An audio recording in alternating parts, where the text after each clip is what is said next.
I think I have a purpose in making these videos about my experiences with depression.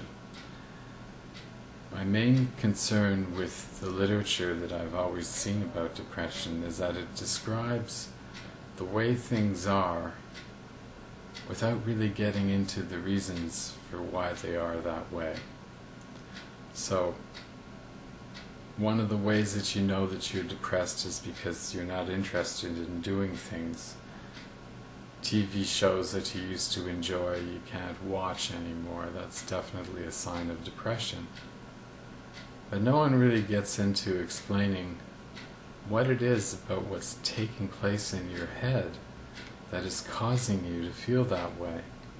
And that's why I've been making these videos, because the one thing that I've been trying to do is understand what has taken place in my head that is causing me to feel differently about things.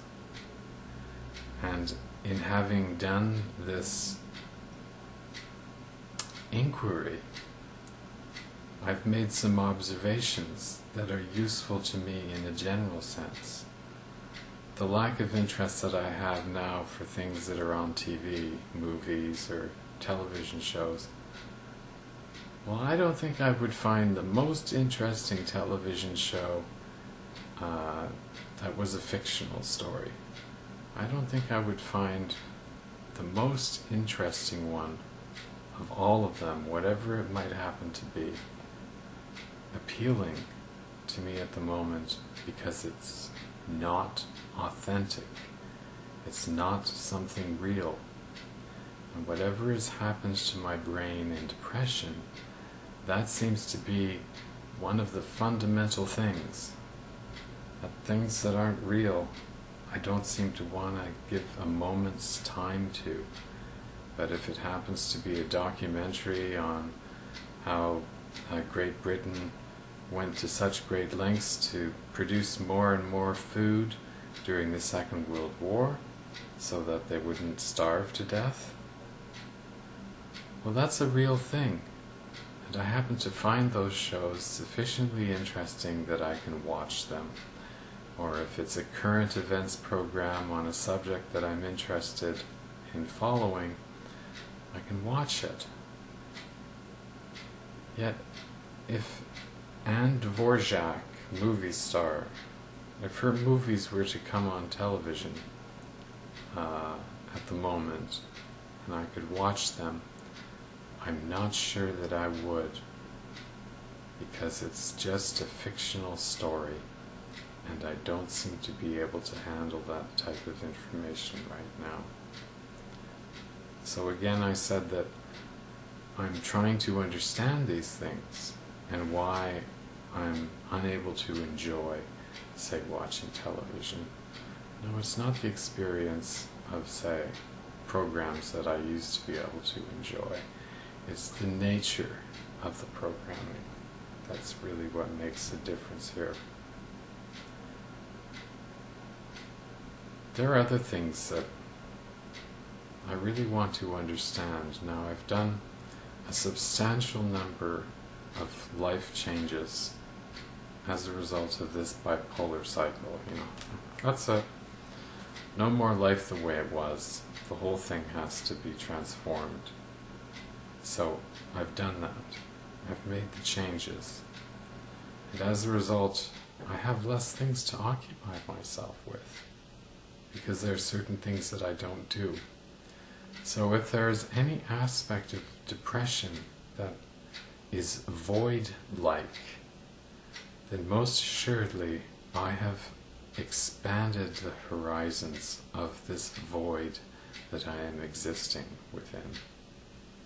So I am exacerbating the fundamental aspect of depression by making it more difficult for me to tolerate time and space and nothingness. So I have made a void for myself.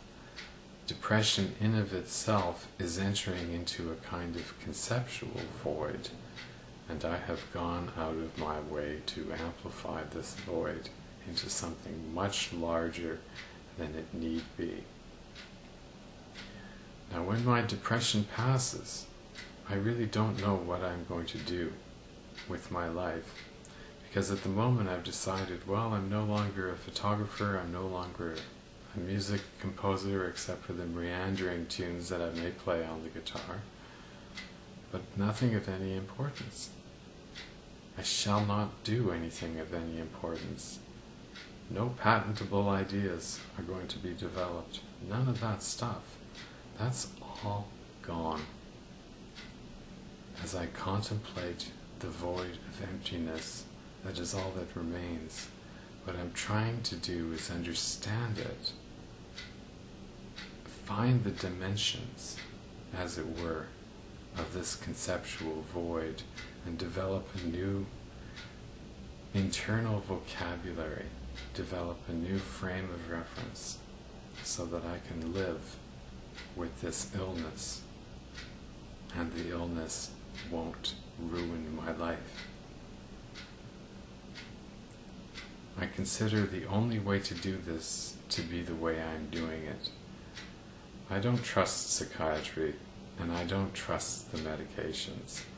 I'll sort of go along with the plan because at the moment I have no choice. But my inclination is to say, psychiatry, fuck you. Psychiatrists,